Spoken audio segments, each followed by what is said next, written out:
Welcome to speedearning.in. Now today we are discussing stock market, Indian stock market. There are so many options in online screen trading business. You can go for commodity, you can go for currency future, and you can go for stock market. Stock market is very old market in Indian scenario. So Bombay Stock Exchange started in 1875. Today it is 130-140 years old. So for 120-130 years it was running in cash option, means cash position was there. You are paying for the stocks and buying the stocks. But from 1996, means within last 15 to 20 years, Indian stock market started futures and options. So future and option is a very good system for a trader.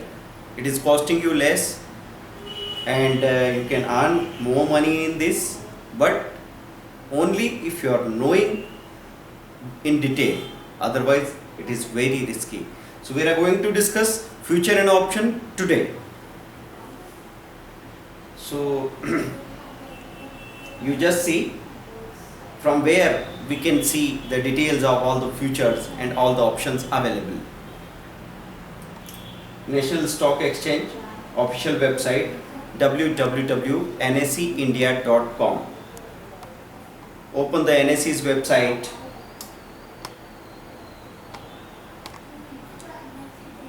and these are the sections in which you are finding the further details. So enter into the live market. Focus this live market. In this live market there are two important links. Equity stock, this is for cash market. If you want to know the price of any stock available in the National Stock Exchange, you can see equity stock. And if you want to go for future and option, then it is equity derivatives. So for future and option you will go directly to equity derivatives. What do you mean by derivative? Derivative means it is derived by something else. It is not in original form. So equity derivative, click here. We clicked this. Here it is written. There are contracts. These are futures. Nifty, Bank Nifty. Traders are mostly trading in Nifty only. अधिकतर trader Nifty और bank Nifty में कारोबार करते हैं. Why do they trade in Nifty or Bank Nifty? What is the reason? Because it is giving you the diversification. Means अगर आप बाजार में काम कर रहे हैं, if you are trading in the market, then you need to choose the right sector. अब आपको नहीं पता कि आज ऑटो सेक्टर चलेगा, बैंक सेक्टर चलेगा, मेटल सेक्टर चलेगा या आईटी सेक्टर चलेगा. कई बार आपने रियल्टी में डीएलएफ या किसी और स्टॉक को खरीदा और आपको पता लगा कि वो तो नीचे गिर गया और बाज़ार में कोई दूसरा सेक्टर अच्छा खासा ऊपर भागा. तो आपको पता लगा आईटी सेक्टर भागा है, फार्मा सेक्टर भागा है. तो सेक्टर का सिलेक्शन गलत होने से आपको पूरा नुकसान होता है, फ़ायदा बिल्कुल नहीं होता है. ऐसे केस में if you are going for Nifty, then this is the diversification. Nifty सबसे मिल के बना है. तो अगर 10 सेक्टर्स में से 4 सेक्टर बढ़ रहे हैं, 6 सेक्टर गिर रहे हैं, फिर भी निफ्टी में अगर ग्रोथ आ रही है, so you are going to get that growth.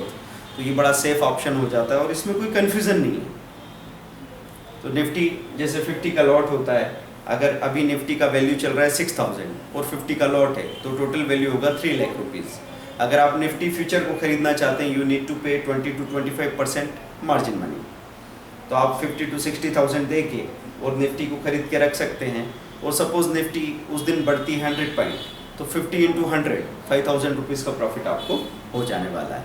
और इसमें आपको ब्रोकरेज लगती है हमेशा पूरे महीने के लिए इंट्राडे की। जबकि आप स्टॉक जब खरीदते थे तो सुबह से लेकर शाम तक तो आपको इंट्राडे की ब्रोकरेज लगती थी 0.01%। लेकिन अगर उन स्टॉक्स को आप रख लेते हैं तो फिर डिलीवरी की ब्रोकरेज लगती है आपको, तो वो होती है 1% खरीदने बेचने की मिलाकर, तो 10 गुना ब्रोकरेज लगती है। यहाँ पे हम लोग देख रहे हैं कि डेरिवेटिव वॉच में टॉप 20 कॉन्ट्रैक्ट्स लिखा हुआ है। अब हमको देखना है कि इसमें हमको कोई कॉल या पुट चुनने हैं। अब ये तो फ्यूचर है, फ्यूचर के अलावा एक चीज़ होती है ऑप्शन। फ्यूचर में तो इतना रिस्क है कि अगर 6,000 रुपीज़ का मैंने निफ्टी खरीद लिया तो निफ्टी को बाय कर लिया, मार्जिन दे दिया मैंने 50,000 रुपीज़, लेकिन अगर मैं बैठा रहा तो निफ्टी गिर के अगर 5,000 आ जाती है तो उसमें 1,000 पॉइंट की गिरावट है इंटू 50,000 का लॉस हो सकता है। अब ऐसे केस में मुझे ऐसा चाहिए कि मेरी रिस्क लिमिटेड हो, मेरे पास 10,000 रुपया है और मैं 10,000 रुपये में एक पोजीशन बनाना चाहता हूँ, नुकसान हो तो सिर्फ 10,000 रुपीज़ का ही हो, तो उसके लिए ऑप्शन होता है। तो तेजी के लिए क्या ऑप्शन है? कॉल, और मंदी के लिए put. If you are bullish you can go for call option, if you are bearish you can go for put option. तो यहाँ पे ये स्टॉक ऑप्शन अगर आपको चुनना है तो टॉप 20 कॉन्ट्रैक्ट का पॉपअप खोलो और ये स्टॉक ऑप्शन देखिए। यहाँ आपको पता लग रहा है कौन से स्टॉक्स हैं जो सबसे ज़्यादा एक्टिव हैं, जिनमें सबसे ज़्यादा कारोबार हो रहा है। क्योंकि अभी जैसे 3,000 कंपनीज स्टॉक मार्केट में NSE में या BSE में लिस्टेड है, तो इसमें से सारी कंपनीज यहाँ फ्यूचर एंड ऑप्शन में अवेलेबल नहीं है। ये शुरू हुआ था 18 स्क्रिप्ट्स के साथ, 18 स्टॉक्स के साथ में फ्यूचर एंड ऑप्शन उनके फ्यूचर को उतारा गया था धीरे धीरे, gradually when the volume increased and the system became successful, then they introduced new stocks for future and option market. So nowadays it is around more than 300 scripts which are available in future and option segment, but you can't take call and put of all those 300 scripts. You should not trade in that. आपको call और put में सिर्फ उन्हीं scripts में काम करना चाहिए जिनमें रेगुलर वॉल्यूम है, अदरवाइज आप बहुत बड़ी परेशानी में पड़ जाएंगे। तो यहाँ पे हमको सबसे पहले ये चीज़ देखनी है कि कौन से स्टॉक्स के ऑप्शन में अभी ज़्यादा कारोबार हो रहा है, यहीं से आप चुनें तो सबसे ज़्यादा सेफ रहेंगे। So you can see here Infy, इसको इस तरीके से पढ़ सकते हैं। इन्फी एक्सपायरी डेट 31 अक्टूबर, महीने का लास्ट थर्सडे एक्सपायरी होता है। CE मतलब कॉल ऑप्शन है। CE अगर स्टॉक का है तो CEPE करके एक्सप्लेन किया है, और अगर इंडेक्स का है तो CAPA करके एक्सप्लेन किया होता है। स्ट्राइक प्राइस है उसकी 3500, ओपन 45 पे खुला, 55 का हाई बनाया, 45 का लो बनाया, 46 पे कल क्लोज हुआ था, आज 54 पे क्लोज हुआ है। ठीक है, ऐसे आप देख रहे हैं इन्फी का पुट बता रखा है 2600 स्ट्राइक प्राइस का। तो कॉल और पुट में अलग अलग स्ट्राइक प्राइस होती है। यहाँ इन्फी 3400 का कॉल है, 3600 का कॉल है। तो इन्फी अगर चल रहा है अभी सपोज 3032, 3,032 रुपये अंडरलाइन वैल्यू है, यहाँ चल रहा है, ये अभी प्राइस चल रही है, तो 3100, 3200, 3300, 3400, 3500 के कॉल्स अवेलेबल हैं। तो आप अपनी कैपेसिटी के हिसाब से उसमें कॉल को चुन सकते हैं। कॉल को चुनने का नज़रिया क्या होता है, आपका पर्पस क्या है। कुछ लोग तो इस पर्पस से कॉल या पुट खरीदते हैं कि उनको अगर कैश मार्केट में कोई पोजीशन है, आपके पास इन्फोसिस के शेयर रखे हुए हैं, इन्फी के शेयर रखे हैं 1 लाख रुपए के, और आप चाहते हैं कि 10% पैसे से मैं इसकी हेजिंग करके रखूँ, तो आप 10,000 रुपये का कोई पुट लेके रख लेते हैं। 1 लाख के शेयर है तो 10,000 का पुट भी है। अगर बाजार अचानक गिर जाएगा तो उस गिरावट का फ़ायदा कहाँ मिलेगा? पुट में बढ़ोतरी से।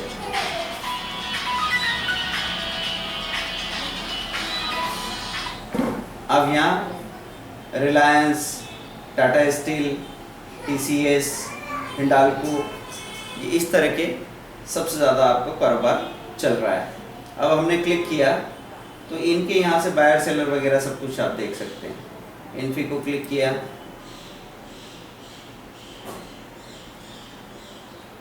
तो मैं देख रहा हूँ यहाँ पे अंडरलाइन वैल्यू 3032 है, मतलब अभी इन्फी एक्चुअली 3,032 रुपये में मार्केट में चल रहा है। 125 शेयर्स का लॉट है और ये जो कॉल आप देख रहे हैं इन्फी का जो कॉल 3500 का कॉल है, ये कल 45 था, आज 55 हो गया, मतलब 125 का लॉट है और 10 रुपये बढ़ गया, मतलब 1250 रुपये का फ़ायदा हुआ है आज की तारीख में। अब इसकी इम्प्लाइड वॉलेटिलिटी देख लीजिए 61 आ रही है, बायर इसके अब 17,000 है, सेलर अभी 30,000 है। तो आप कह सकते हैं कि अभी इससे हम निकल भी सकते हैं क्योंकि इसके सेलर्स थोड़े ज़्यादा हैं और इसका वेटेड एवरेज प्राइस हो रहा है 51 रुपया और ये बंद हुआ है 55 रुपये पे, तो एवरेज प्राइस से तो ऊपर ही है। तो अभी आज के लिए तो स्ट्रेंथ इसमें रही थी। अब ऐसे में अगर मुझे कोई कॉम्बिनेशन बनाना है तो वो मैं कैसे बनाऊंगा, मैं आगे इसमें डिटेल डिस्कशन करूंगा। अभी आइडिया दे सकता हूँ कि मुझे कॉम्बिनेशन बनाना है तो मैं ऐसा कर सकता हूँ कि ये फिर से जा रहा हूँ मैं टॉप 20 कॉन्ट्रैक्ट्स में। ये स्टॉक ऑप्शन में ये इन्फी का एक कॉल मिल रहा है मुझे 54 रुपीज़ में, 55 रुपीज़ में एक पुट मिल रहा है। ये बिल्कुल बैलेंस वाला कॉम्बिनेशन बन सकता है। मैं टोटल ये एक पोजीशन बना के रख लूँ 54 + 55 110 का टोटल प्रीमियम हो गया। लॉट साइज क्या है 125, तो टोटल इन्वेस्टमेंट क्या हो जाएगा मेरा 110 × 125, ये 13-14 हज़ार रुपये के इन्वेस्टमेंट में मैं इन्फी का कॉल और पुट दोनों लगा के रख दूँ और 10 दिन के लिए सो सकता हूँ। अभी जैसे महीने की शुरुआत है 6-7 तारीख हो रहा है, तो मैं 17 तारीख तक तो रुक सकता हूँ 10 दिन के लिए। और इस दौरान अगर कोई बड़ा मूवमेंट आ गया तो या तो मेरा कॉल डबल या ट्रिपल हो जाएगा या मेरा पुट डबल या ट्रिपल हो जाएगा, बाज़ार किधर भी जाए मुझे कोई परेशानी नहीं। सबसे ज़्यादा खतरा तब है कि जब मूवमेंट ही नहीं आ रहा है, इन्फी रेंज बाउंड हो जाएगा, तो कॉल पुट दोनों थोड़े थोड़े नीचे आ सकते हैं। हो सकता है ये 110 का जो टोटल है ये घट के 80 रुपीज़ दिखने लग जाए। उस केस में मुझे दिखेगा कुछ समय के लिए कि मैं 3-4 हज़ार रुपये मुझे कम दिख रहे हैं, लेकिन फाइनली जब भी मूवमेंट आएगा मैं फिर प्रॉफिट में आ जाऊँगा।